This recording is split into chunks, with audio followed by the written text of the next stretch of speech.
अस्सलाम वालेकुम, मेरा नाम आसिया बाजवा है। एचसी से रिलेटेड मैं ये वीडियोस बना रही हूँ। अगर आपने पार्ट 1 नहीं देखा तो पार्ट 1 में मैंने ब्रांडिंग और प्रोडक्ट फोटोग्राफी और इससे रिलेटेड कुछ ऐसी बातें बताई हैं जो बहुत ज़रूरी हैं जाननी, तो आप पार्ट 1 पहले देख लें। अगर आपने देखा है तो इस पार्ट में मैं मोस्टली टेक्निकल बातें बताने लगी हूँ जो बहुत ज़रूरी हैं, मगर अगर एक दफ़ा आपको पता चल जाएंगी तो आप बहुत सारी सरदर्द से बच जाएंगे। और ये बहुत ज़रूरी चीज़ें हैं और बहुत डिफ़िकल्ट भी हैं, मगर समझनी बहुत ज़रूरी है। तो फिर शुरू करते हैं। सबसे पहली चीज़ ये है कि आपने शॉप कैसे खोलनी है। शॉप खोलने के लिए आपको क्रेडिट कार्ड की ज़रूरत पड़ेगी, और क्रेडिट कार्ड ज़रूरी नहीं है कि आपका अपना हो, किसी भी जानने वाले का हो सकता है, घर वालों का हो सकता है। और मतलब उसमें आपका नाम होना ज़रूरी नहीं है। एचसी उससे एचसी को कोई सरोकार नहीं है। तो आप क्रेडिट कार्ड एंटर करके इसमें आप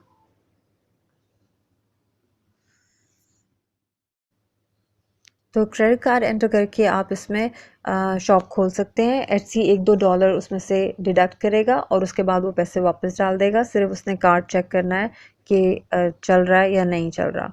उसके बाद आपको उस कार्ड का नंबर भी नज़र नहीं आता, सिर्फ लास्ट 4 डिजिट्स नज़र आते हैं। इसलिए अगर आपका कोई रिलेटिव आपकी हेल्प करता है तो वो बिल्कुल सेफ़ रहेगा, आपसे उसको कोई नुकसान नहीं पहुँचेगा। मगर अगर आप खुद कार्ड लेना चाहते हैं अपना, तो फिर आपके बैंक में लाख या 2 लाख रुपया होना ज़रूरी है, क्योंकि फ्रीलांसर्स को बैंक्स पाकिस्तानी ऐसा कोई जॉब नहीं मानते हैं।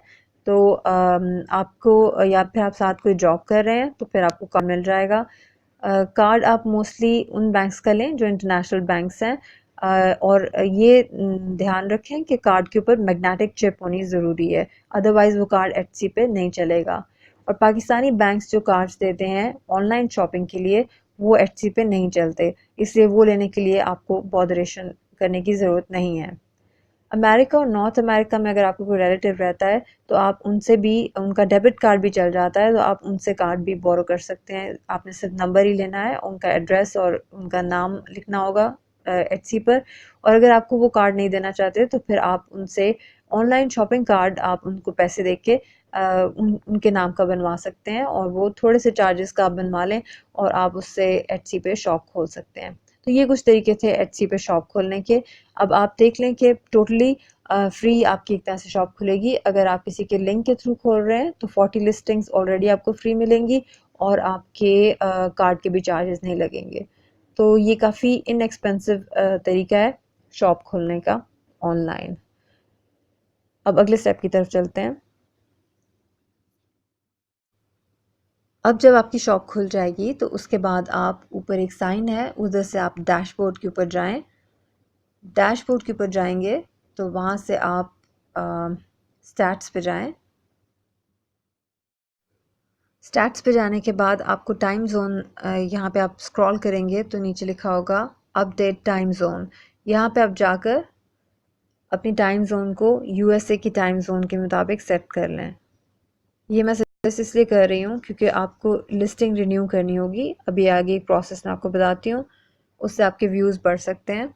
यहाँ पे आप स्क्रॉल करेंगे तो नीचे टाइम जोन देखें, मैंने सेट की हुई है यूएसए के टाइम पे। उसको फिर सेव करना है। इससे ये फ़ायदा होगा कि आपकी अगर किसी लिस्टिंग को व्यूज़ मिलना शुरू हो जाए, स्टैट्स पे जाके आप चेक कर सकते हैं कि वो कौन सी लिस्टिंग है जिसको व्यूज़ मिल रहे हैं। लिस्टिंग को क्लिक करके आप देखें कि कौन सी लिस्टिंग है जिसको ज़्यादा व्यूज़ मिले हैं, विजिट्स मिले हैं। सॉरी, एचसी व्यूज़ नहीं दिखाता, विजिट्स दिखाता है पर पर्सन। आगे वो जितनी मर्जी चीज़ें देखें वो एचसी नंबर्स में बताएगा सिर्फ आपको। एक दफ़ा आपको पता चल जाएगा कि कौन सी लिस्टिंग है जिसको लोग क्लिक कर रहे हैं, थोड़ा बहुत भी कर रहे हैं। अगर स्टार्ट में बिल्कुल हर एक के साथ ऐसे होता है कि 1-2 व्यूज़ मिलते हैं हार्डली, तो उस लिस्टिंग को आप संडे को या सैटरडे को, जब अमेरिका के टाइम जोन के मुताबिक शाम के 4 बजे से लेके मे बी 8 ओ क्लॉक तक, आप बीच में किसी भी टाइम पे अपनी उस लिस्टिंग को रिन्यू कर सकते हैं। आपको दिखाती हूँ लिस्टिंग रिन्यू कैसे करनी है। एचसी पे जाना है, शॉप पे।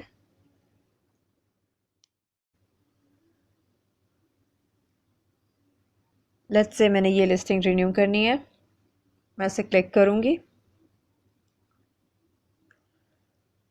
उसके बाद ऊपर जो रिन्यू का बटन है वो मैं दबा दूंगी। यहाँ पे मेरे से वो चार्जेस लेंगे रिन्यू करने के, मगर जब आप रिन्यू करेंगे तो आपकी 40 लिस्टिंग्स फ्री हैं, तो आपको कोई चार्ज नहीं होगा।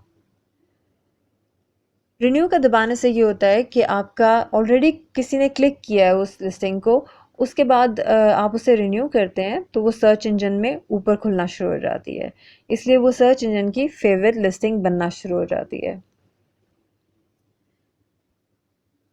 उसके बाद अगर कोई उसको फेवरेट में डालता है, अपने फेवरेट प्रोडक्ट में डालता है, तो फिर वो लिस्टिंग सर्च इंजन की और भी फेवरेट हो जाती है। उसके बाद अगर उसको कोई परचेज कर लेता है, कोई अपनी कार्ट में डालता है और फिर चेकआउट कर लेता है, तो फिर वो बहुत टॉप पे चली जाती है एचसी के सर्च इंजन की लिस्ट में।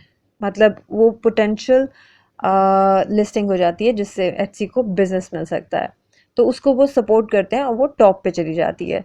मतलब वो दोबारा सर्च में बहुत ज़्यादा खुलेगी। पर होता क्या है कि एचसी पे यूनिक आइटम्स होते हैं, जैसे कि मेरी पेंटिंग्स हैं या फिर आप कुछ हाथ का बनाएंगे तो वो यूनिक आइटम होगा, एक ही चीज़ बनी हुई होगी। अनलेस कि अगर आप उसकी बहुत सारी कॉपीज़ बना रहे हैं, अगर वो चीज़ इस तरह की है कि उसकी कॉपीज़ बन सकती हैं, तो फिर तो कोई मसला नहीं है, फिर तो आप उसको आराम से दोबारा रिन्यू करेंगे उसके सेल होने के बाद भी। मगर अगर आपकी चीज़ यूनिक है और आप उसको रिन्यू नहीं कर सकते हैं और वो बिक गई है एक दफ़ा, पर वो तो सर्च इंजन की फेवरेट लिस्टिंग है, तो फिर आप उस लिस्टिंग के अंदर प्रोडक्ट चेंज कर सकते हैं। बहुत सारे लोग ऐसे करते हैं कि प्रोडक्ट ही चेंज कर दें। लेट्स से ये पेंटिंग और ये बिक गई है, तो फिर मैं उसके बाद ये तो फेवरेट लिस्टिंग बन गई सर्च इंजन की, तो मैं इसको एडिट का बटन दबा के इसके अंदर पिक्चर्स चेंज कर सकती हूँ। Let's do that. Pictures change करके, मैं डिटेल चेंज करके, इसको टैग्स चेंज करके दोबारा से लिस्टिंग को रिन्यू कर सकती हूँ, तो फिर ये सर्च इंजन की तब भी फेवरेट लिस्टिंग ही रहेगी। अनलेस इसके बाद उसको अगर लोग क्लिक नहीं करते तो फिर वो फेवरेट नहीं रहेगी, वो ग्रेजुअली नीचे आना शुरू हो जाएगी। यहाँ से मैं प्रोडक्ट्स को की पिक्चर को चेंज कर सकती हूँ। जब आप कोई भी लिस्टिंग चढ़ाएं तो फिर आप उसके टाइटल, उसकी सारी डिटेल फ़ौरन ऐड करें, क्योंकि उसको एक फेयर चांस मिलता है। एचसी का सर्च इंजन शुरू में उसको एक चांस देता है, वो हर जगह खुल रही होती है। अगर लोग उसको क्लिक करते हैं और वो खुलती है, अगर आपने टैग सही लगाए हुए हैं, आपने टाइटल सही बनाया हुआ है, तो फिर वो लोग उसको क्लिक कर सकते हैं, चांस है।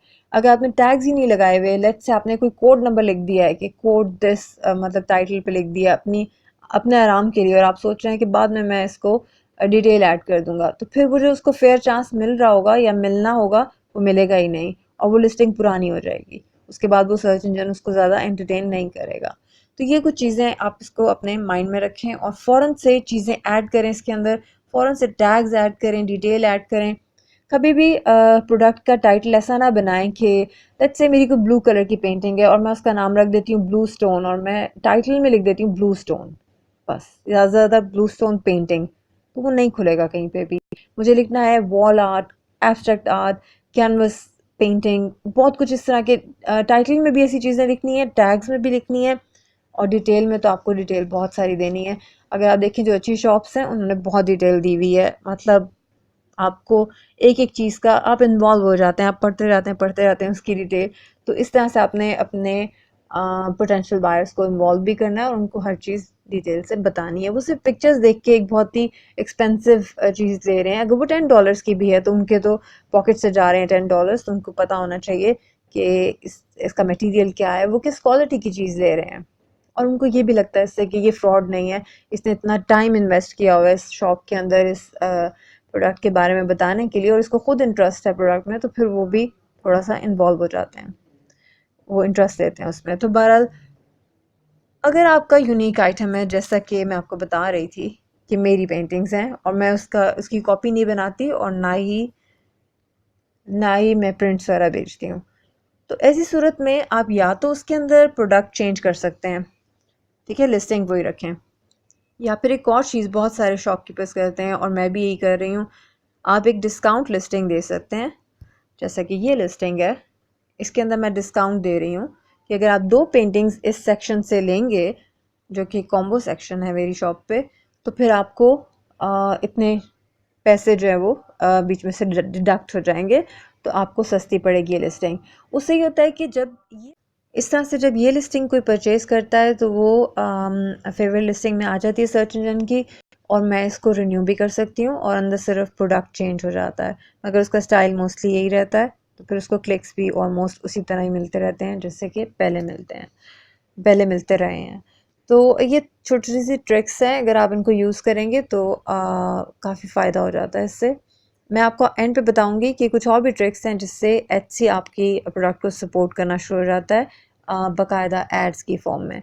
यानी कि मे बी वो यूएसए में किसी टीवी चैनल पे चल जाए, मे बी वो किसी मैगज़ीन में आ जाए, या फिर किसी ऑनलाइन वेबसाइट पे आ जाए, उनके ब्लॉग पे आ जाए, या फिर एटसी वैसे ही उसको ज़्यादा खोलना शुरू कर दे। उसकी भी कुछ ट्रिक्स है, पर वो मैं आपको एंड पे बताऊंगी। फ़िलहाल हम थोड़ी सी और टेक्निकल बातें कर लेते हैं जो कि मुश्किल हैं मगर बहुत ज़रूरी हैं। तो सेकंड चीज़ रिन्यू के बाद ये आती है कि आपको पेमेंट कैसे लेनी है। ये बहुत मुश्किल टॉपिक है, लेकिन बहरहाल इसके मैं आपको 2 तरीके बताऊंगी। सबसे पहले अभी अब मैं आपको बेसिक तरीका बताऊंगी और एंड पे मैं आपको दूसरी ऑप्शन भी बताऊंगी। बेसिक तरीके से ही आपने शुरू में चलना है क्योंकि दूसरी ऑप्शन काफ़ी डिफ़िकल्ट है। शुरू में आपको ये करना है कि आपको लोगों को कहना है कि आपके पास जो ऑप्शंस हैं मुझे पेमेंट देने की, वो बैंक ट्रांसफ़र है, वेस्टर्न यूनियन है, या मनीग्राम है, या फिर और भी इस तरह की कोई भी मनी ट्रांसफ़र की तरीके हैं तो वो आप लिख देंगे। मगर आप उनको कहेंगे कि इसका प्रोसेस आप उनको बताएंगे, और अपने पेमेंट सेक्शन में यहाँ पे जो पेमेंट की डिटेल आपकी शॉप पे होगी वो मैं आपको भी दिखाती हूँ थोड़ी देर में। आप उसकी डिटेल भी देंगे कि किस तरीके से उन्होंने चेकआउट पे काम करना है और बाद में पेमेंट भी आपको भेजनी है। मगर जो प्रोसेस है ये बैंक ट्रांसफ़र का और मनीग्राम या वेस्टर्न यूनियन का, इसमें बायर्स के $12 तो मनीग्राम या वेस्टर्न यूनियन पे लगेंगे, और इतने ही शायद उनके बैंक ट्रांसफ़र पे भी लगें, या शायद ज़्यादा भी कुछ कंट्रीज़ में लग सकते हैं।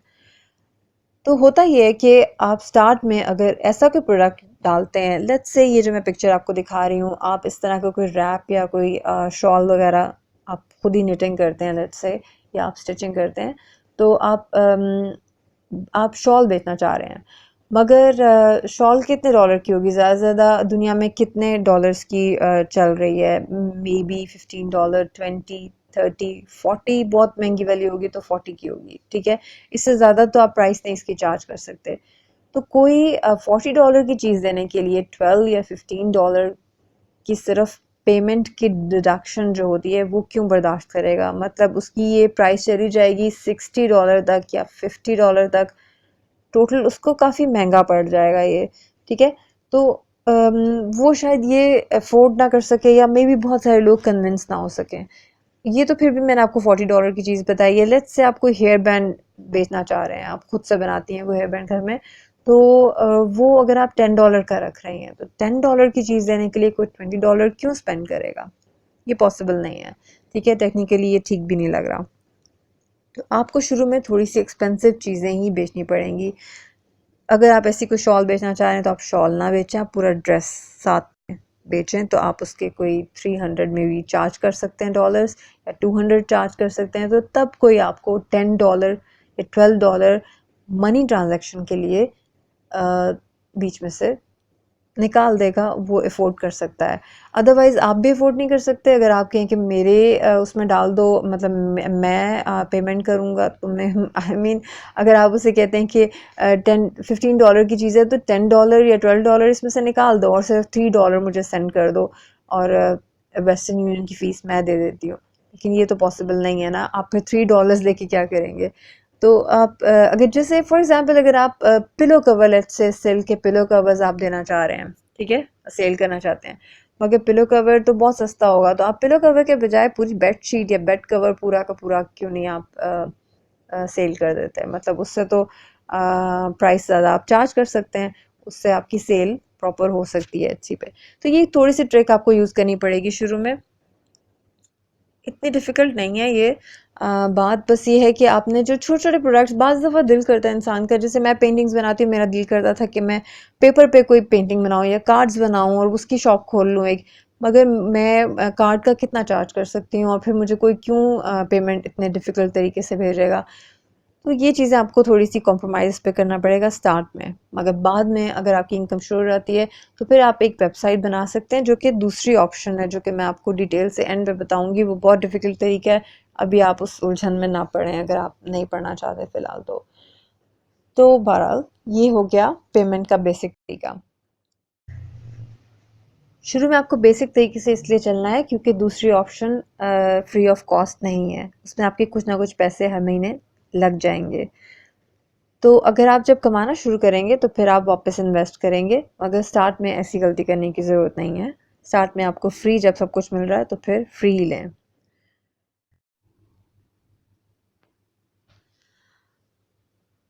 आपको अपनी शॉप पे एडिट शॉप का साइन नज़र आएगा, आप उसको क्लिक करके अपनी शॉप को एडिट कर सकते हैं। एडिट करके आप अपने शॉप पे जो भी डिटेल आपने नीचे दी हुई है, या मैं स्क्रॉल डाउन करके आपको दिखाने लगी हूँ, आप बहुत सारी डिटेल दे सकते हैं, अपनी इंस्पायरेशन बता सकते हैं, अपने एजुकेशन के बारे में बता सकते हैं। फिर ये अबाउट सेक्शन है, इसके ऊपर आप बता सकते हैं कि कितनी आ, कि आपका प्रोसेस क्या है या जो भी चीज़ें आप दिखाना चाहें। इसके अलावा आप पेमेंट सेक्शन एक होगा, शॉप पॉलिसीज़ का सेक्शन है, उसमें आप बता सकते हैं कि आपकी रिटर्न पॉलिसीज़ क्या हैं। सारा कुछ डिटेल से लिखें, किसी चीज़ के बारे में भी ये ना सोचें कि वो लिखने की ज़रूरत नहीं है। बहुत सारी प्रॉब्लम्स पहली सेल में सबसे ज़्यादा प्रॉब्लम्स क्रिएट होती हैं, इसलिए आप अच्छी तरह से डिटेल से चीज़ें लिखें। डैमेज हो जाएगा पार्सल तो आप क्या करेंगे, पार्सल नहीं मिला तो आप क्या करेंगे। उसके अलावा पेमेंट ऑप्शन के अंदर आप डिटेल से बता सकते हैं कि पाकिस्तान में ये ऑप्शंस अवेलेबल नहीं है, आप सॉरी करके, और आप नीचे दे सकते हैं कि मैं आपको वेस्टर्न यूनियन की ऑप्शन आप यूज़ कर सकते हैं और उसका तरीका क्या है वो लिख सकते हैं। इसके अलावा बैंक ट्रांसफ़र का आप बता सकते हैं, अपनी बैंक डिटेल आप जब कोई सेल हो तो फिर आप उनको अपनी बैंक की डिटेल दे सकते हैं, अगर आपको पता चल जाए कि वो जेन्युइन सेल है, कोई फ्रॉड नहीं कर रहा और सिर्फ वो सिर्फ चेकआउट इसलिए नहीं कर रहा कि उसने देखना है कि पाकिस्तान में चेकआउट का क्या सिस्टम है। मोस्टली ऐसे ही होता है, पाकिस्तान में सारे चेकआउट कर करके देख रहे होते हैं कि अगर आप देखें कोई पाकिस्तानी ने चेकआउट किया तो आप समझ लें कि ये सेल नहीं है। तो फिर अगर कोई जेन्युइन बायर है तो फिर आप उसको अपना बैंक की डिटेल दे सकते हैं। बैंक की डिटेल आप अपने बैंक से पता कर लें तो ज़्यादा अच्छा है, क्योंकि मैंने शुरू में नहीं पता किया था, मैंने खुद से सारा कुछ दिया था, तो वो मोस्टली क्या होता है कि वो कहते हैं कि ये तो कोई बैंक की नहीं है, उनको चक्कर पड़ता है बैंक का और वो बता रहे होते हैं कि ये पैसे ट्रांसफ़र नहीं हो रहे हैं। तो होता क्या है कि आपने अपने बैंक का जो मेन ब्रांच है, जैसे मेरी एचबीएल है, सॉरी यूबीएल वाले में, अच्छा ठीक है यूबीएल है, तो यूबीएल की मैं लाहौर की ब्रांच नहीं दे सकती, मुझे कराची की जो उसकी मेन ब्रांच है आई चंडीगढ़ समथिंग, उसका एड्रेस देना पड़ता है। तो वहाँ पे लोगों को एड्रेस की भी ज़रूरत पड़ती है आपको फॉर्म फिल करने के लिए, मनी ट्रांसफ़र के लिए। तो फिर बैंक से आपने जो डिटेल ली हो वो अपने पास सेफ रखें, और ये सारा जो टेक्स्ट है जो अपने सेल से रिलेटेड है, वो लोगों को जो ईमेल रेगुलरली करनी पड़ती है, वो सारी की सारी आप अपने जो भी ईमेल एड्रेस है आपका उसके अंदर सेव करके रखें और उसी को कॉपी पेस्ट आप कर सकते हैं। थोड़ा सा आपका टाइम इससे बच जाएगा, थोड़ी सी एडिटिंग करनी पड़ती है ऑब्वियसली, मगर मोस्टली आप उसी को कॉपी पेस्ट करके एक वर्क सेक्शन आप सेपरेट बना सकते हैं जीमेल पे, और आप उसको यूज़ कर सकते हैं अपना टाइम सेव करने के लिए।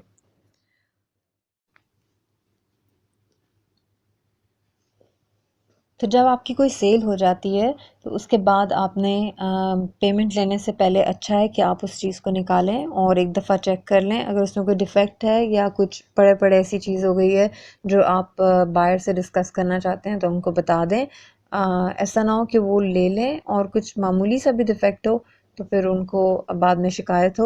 उससे बेहतर है कि आप चेक कर लें और उनको बता दें। मोस्टली लोग बहुत इंटरेस्टेड होते हैं अगर लेने में, तो वो बॉदर नहीं करते अगर कुछ मामूली सा डिफेक्ट है या डिफेक्टेड चीज़ आपने बेचनी नहीं है। बट मैं आपको वैसे ही बता रही हूँ, जैसे मेरे साथ एक दफ़ा हुआ था कि कैनवस दो सेट था एक, मगर उसमें मैंने कैनवस डिफरेंट यूज़ किया हुआ था, तो बैक साइड से पता लग रहा था कि एक वाइट कलर का कैनवस है और एक येलोइश सा है। तो मैंने उनको बता दिया कि मैंने डिफरेंट ब्रांड्स के यूज़ किए हुए हैं इस पे कैनवस, तो अगर आपको एतराज़ है तो मैं सेल कैंसिल कर देती हूँ। मगर उन्होंने कहा कि नहीं, हमें एतराज़ नहीं है कोई भी, क्योंकि वो सिर्फ बैक साइड से पता चल रहा था, फ्रंट से वो बिल्कुल एक जैसे लग रहे थे। तो मुझे खुद भी पता नहीं था कि मैंने डिफरेंट यूज़ कर लिया है, वो मैंने सेल होने के बाद गौर किया था। तो मतलब एक सेट में मैंने डिफरेंट यूज़ कर लिया था। तो इस तरह से आप उनको बता सकते हैं अगर कोई ऐसी बात है तो। अदरवाइज़ अगर कोई डिफेक्ट है तो फिर आप उस सेल को खुद भी कैंसिल कर दें और आप उन्हें बता दें कि मैं इसकी या तो कॉपी बना के आपको दे देता हूँ या फिर इसको कैंसिल कर दिया जाए। अच्छा, पेमेंट जब मिल जाती है आपको तो उसके बाद आपने अपनी शॉप पे जाके अपने शिपिंग एंड ऑर्डर्स पे जाकर जो भी है सेक्शन बना हुआ उस पे जाके आपने उसको पेड कर देना है, क्लिक कर देना है एक बटन पे जो कि पेड लिखा हुआ होगा। तो जब आप पेड पे क्लिक कर देते हैं उसके बाद आपके पास लिमिटेड टाइम होता है जो आपने पहले से सेट किया होता है, उसके अंदर अंदर आपको वो पैक करके डिस्पैच करनी है और आपको ट्रैकिंग नंबर बायर को देना होता है।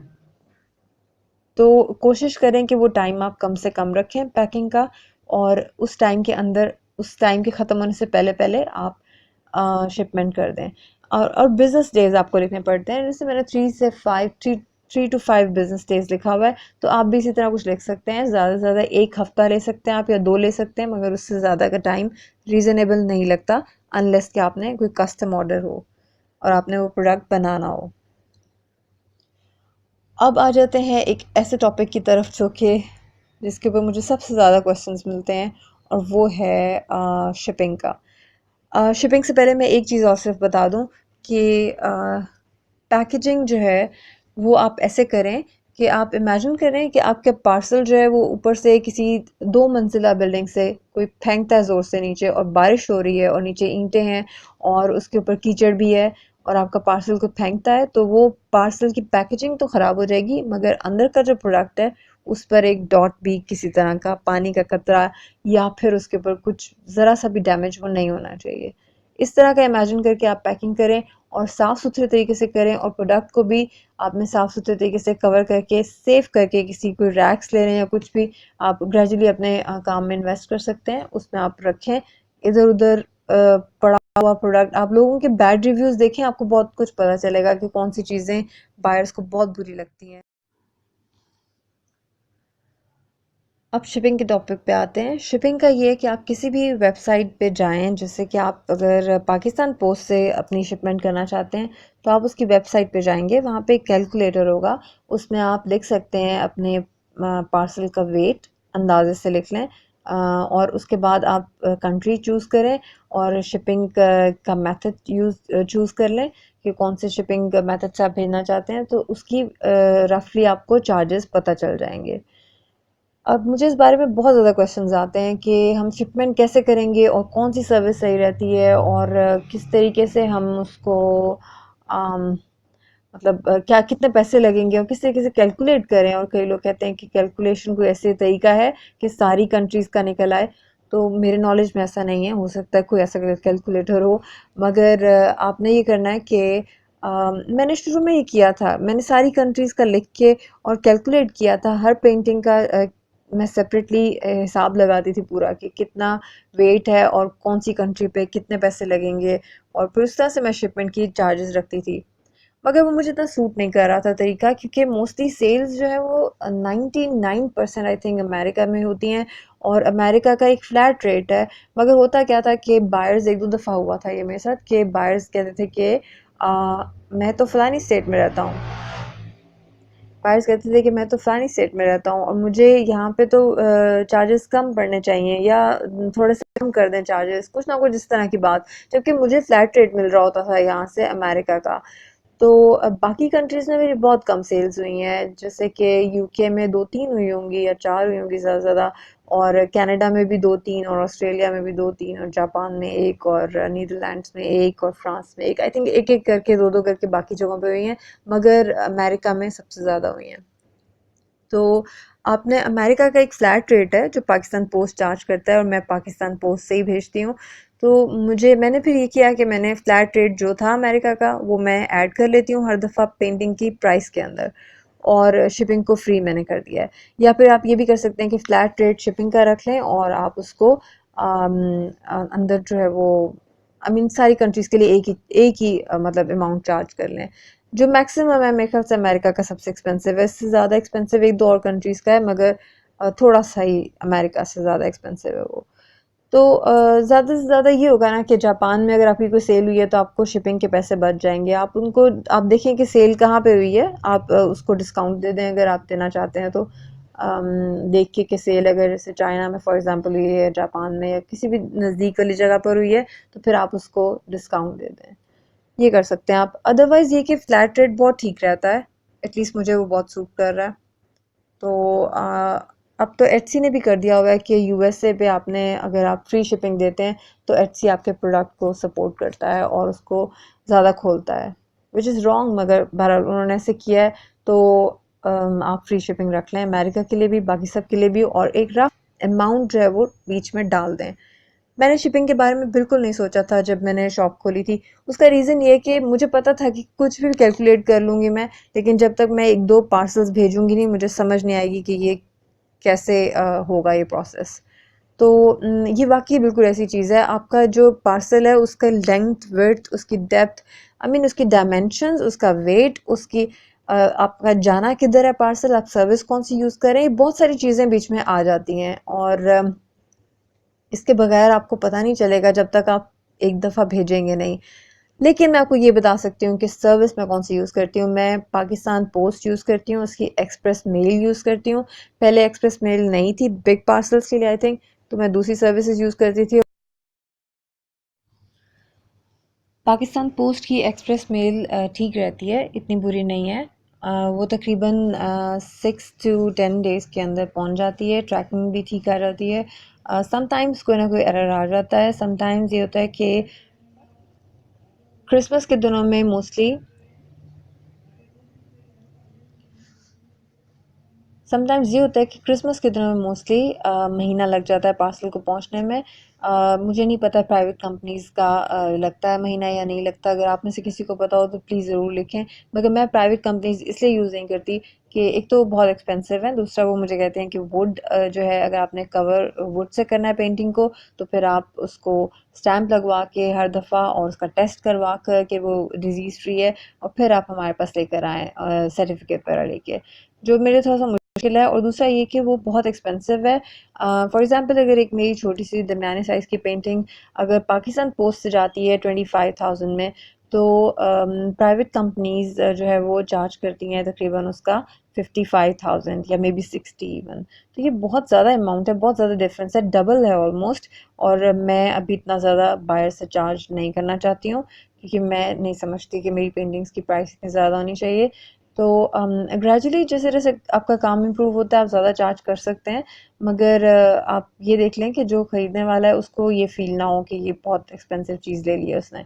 तो इस हिसाब से मैं नहीं वो लेना चाहती। अगर आप उसके मेंबर बन जाते हैं किसी प्राइवेट कंपनी के, तो तब भी वो 10 to 15,000 सिर्फ आपको लेस करते हैं, तो वो तब भी बहुत ज़्यादा बनेगा पाकिस्तान पोस्ट से। लेपर्ड एक कंपनी है पाकिस्तान में, वो काफ़ी सस्ती है, उस पर तकरीबन मुझे 12,000 पड़ेगा अगर मैं एक पेंटिंग उसी साइज़ की भेजूँगी। मगर वो कहते हैं कि हम पेंटिंग्स नहीं भेजते। मैंने ज़्यादा एफ़र्ट नहीं किया, मे बी वो एक उनका कोई डीलर कह रहा होगा, मगर मैंने कॉल करके ही पता किया हुआ है। पर अगर आप में से किसी को पता है तो प्लीज़ आप कमेंट सेक्शन में लिख के बाकी लोगों की हेल्प करें। एक्सप्रेस मेल में ये है पाकिस्तान पोस्ट की कि आपकी पार्सल की इंश्योरेंस भी ऑटोमेटिकली हो जाती है। मगर मैंने कभी इंश्योरेंस एज सच क्लेम नहीं की, क्योंकि कोई पार्सल अल्लाह का शुक्र है कि गुमा नहीं है या वो डैमेज नहीं हुआ एज सच। थोड़ा सा हुआ था एक। बहरहाल ये था शिपमेंट के बारे में। अब मैं आपको दूसरा गेटवे बता देती हूँ। दूसरा गेटवे उसका तरीका ये है कि आपको अपनी वेबसाइट बनानी पड़ेगी। जैसे फॉर एग्जांपल अगर आप विक्स पे बनाते हैं तो विक्स आपको गाइड कर देगा। आप पाकिस्तान चूज़ करते हैं अपनी कंट्री, तो वो आपको गाइड कर देगा कि आपने गेटवे कौन सा चूज़ करना है। तो पाकिस्तान में टू चेकआउट है, फिर टू चेकआउट पे आप अकाउंट बनाएंगे और आप उसमें अपना डोमेन नेम भी अपने वेबसाइट पे अपना रखना है आपने, और ख़रीदना है आपने। और उसके बाद आप टू चेकआउट को बताएंगे कि मेरी अपनी वेबसाइट है, उसका डोमेन नेम मेरा अपना है और पॉलिसीज़ मैंने लिखी हुई हैं, ये लिंक है। और फिर टू चेकआउट जब अप्रूव कर देगा तो फिर आपको एक चेकआउट का बटन मिल जाएगा अपनी वेबसाइट पे। उसके बाद आप ये करेंगे कि आप पे ऑन ईयर कार्ड भी के लिए अप्लाई कर देंगे और पे ऑन ईयर कार्ड अपना अटैच करेंगे टू चेकआउट के साथ। उससे ये होगा कि अगर आपकी $30 की भी कोई सेल हुई है तो वो डायरेक्टली आपके कार्ड में पैसे चले जाएंगे। और उसका ये फ़ायदा होगा कि आपके कार्ड में पैसे आएंगे तो आप वो कैश करवा सकेंगे। एटीएम पे पेयोनियर एक दिन में नहीं चलता, जब आप उसे ट्राई करेंगे तो वो नहीं चलेगा, लेकिन एक दो दिनों बाद वो चल जाता है। मतलब ये कि जब फर्स्ट टाइम आप यूज़ करेंगे तो वो फ़ौरन नहीं चलेगा, उसका पीछे से अप्रूवल आएगा, बैंक वाले कॉन्टैक्ट करेंगे उनसे और फिर पेयोनियर अप्रूव करेगा और फिर वो चल जाएगा। तो उसके लिए परेशान होने की ज़रूरत नहीं है, पेयोनियर पाकिस्तान में चल जाता है हर एटीएम पे, मगर उसमें कुछ दिन लग जाते हैं। तो ये था सारा प्रोसेस। बस वेबसाइट अगर आप बनाते हैं तो फिर आपको ये फ़ायदा होगा कि आप बहुत कम प्राइस की भी चीज़ें अपने शॉप पे लगा सकते हैं। जैसे कि आप $2 की भी कोई चीज़ लगा सकते हैं, तो वो परसेंटेज के हिसाब से आपके बायर से चार्ज करेंगे, जैसे 2% चार्ज करते हैं वो सिर्फ, तो फिर वो बहुत थोड़ी अमाउंट हो जाती है जो उनके कार्ड से चार्ज होगी, और वो बहुत ईजी तरीका हो जाता है बायर्स के लिए, और वो सेफ़ तरीका भी है क्योंकि टू चेकआउट तकरीबन पेपाल जैसा सर्व करता है, बीच में एज अ थर्ड पार्टी सर्व करता है आपको। अच्छा, एक बात मैं बताना चाहूँगी कि एटसी पे जितनी भी डिस्कशन है वो बायर्स के साथ आप एटसी चैट बॉक्स में रखेंगे, तो फिर डिस्प्यूट की सूरत में एटसी आपकी हेल्प कर देगा। और मेरी बैटरी बिल्कुल ख़त्म हो रही है, तो मैं आपको ये बता दूँ बस कि थोड़े से फ्रॉड्स भी शुरू में आ सकते हैं। जब आप बिल्कुल नई शॉप खोलते हैं तो बहुत से लोग लालच का पैकेज देते हैं कि हमने कोई बहुत ज़्यादा एक्सपेंसिव चीज़ लेनी है आपकी शॉप से, लेकिन शिपमेंट हमारी अपनी होगी और आपको हम चेक के ज़रिए पैसे भेजेंगे, तो थोड़ा फ्रॉड से बचना भी पड़ेगा आपको शुरू में। और अब मुझे बिल्कुल समझ नहीं आ रही कि मैंने क्या बोलना है। तो बहरहाल अगर आपके क्वेश्चंस हैं तो आप लिखें, तो फिर मैं थर्ड पार्ट भी बना दूँगी इस वीडियो सीरीज़ का। अदरवाइज़ मेरे ख़्याल से कि मैंने सब कुछ कवर कर दिया है, कोई चीज़ रह नहीं गई है बीच में। बट स्टिल अगर कोई क्वेश्चन रह गया है तो आप पूछ सकते हैं, मैं यहीं पे आंसर दे दूँगी, या फिर अगर बहुत सारे क्वेश्चंस हुए तो एक वीडियो बना दूँगी।